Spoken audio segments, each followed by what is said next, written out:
देख रहे हैं पंचायत दिशा न्यूज। मध्य प्रदेश में ई कॉमर्स कंपनियों पर हथियार और मादक पदार्थ की बिक्री को लेकर सरकार सख्त हो गई है। बुधवार को गृह मंत्री नरोत्तम मिश्रा ने अमेजॉन और फ्लिपकार्ट को चेतावनी दी। गृह मंत्री ने कहा कि जबलपुर प्रशासन ने फ्लिपकार्ट कंपनी को चाकू और अन्य आपत्तिजनक सामान स्क्रीन से हटाने के आदेश दिए हैं। संभवतः उन्होंने हटा दिया होगा। मिश्रा ने ई कॉमर्स प्लेटफॉर्म अमेजॉन और फ्लिपकार्ट से नशे और हथियार की चीजें हटाने का आग्रह किया है। उन्होंने कहा कि ऐसा नहीं करने पर हम अगले कदम के बारे में सोचेंगे।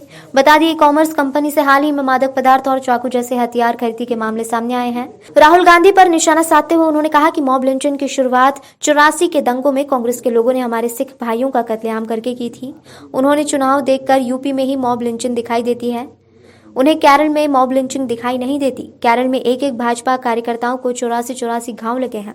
दरअसल राहुल गांधी जी जो कह रहे हैं कि 14 के बाद आई है, उन्हें शायद ज्ञान का अभाव रहा होगा उन्हें कि मॉब लिंचिंग की शुरुआत कश्मीर से हुई थी। 84 के दंगों में कांग्रेस के लोगों के द्वारा मॉब लिंचिंग की शुरुआत हमारे सिख भाइयों का कत्लेआम करके की थी। मैं उनके ज्ञानवर्धन को नहीं कह रहा हूं, पर उन्हें मॉब लिंचिंग सिर्फ यूपी में ही दिखाई देती है चुनाव को देख के। केरल में दिखाई नहीं देती होगी। केरल में एक कार्यकर्ता के 84 घाव लगे हुए हैं, छेद कर दी, पूरी छलनी बना दिया शरीर को। केरल के बारे में ये नहीं बोलेंगे। यही तो इनकी तुष्टीकरण की राजनीति है और इसी का परिणाम कांग्रेस भोग रही है और आगे भी भोगेगी।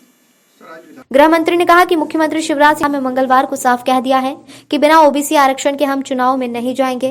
विधानसभा में स्थिति साफ हो गई, लेकिन इससे कोई संशय नहीं रह जाता है।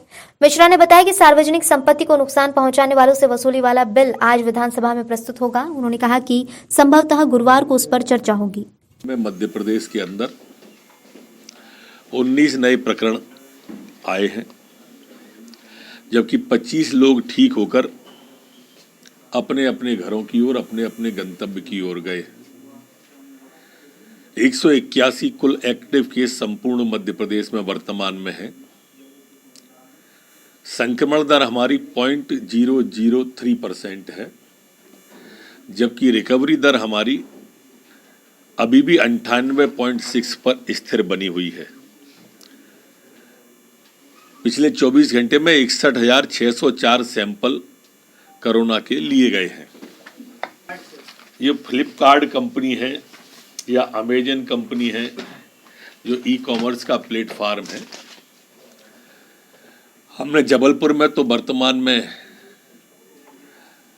जो फ्लिपकार्ट कंपनी है उसको ये चाकू और इस तरह के आपत्तिजनक सामान अपने स्क्रीन से हटाने के आदेश कर दिए। लिखित में आदेश उनको भेज भी दिया है। संभवतः उन्हें हटा दिया होगा, नहीं हटाएंगे तो हटवा देंगे। और संपूर्ण प्रदेश में अब मैं इस तरह की घातक चीजें, चाहे वो नशे से जुड़ी हुई हो, चाहे हथियार से जुड़ी हुई हो, अमेजन कंपनी हो या फ्लिपकार्ट कंपनी हो, इन सबको मैं आग्रह कर रहा हूं कि ये अपने अपने स्क्रीन से हटा दें, अन्यथा फिर हम अगली दिशा के बारे में सोचेंगे।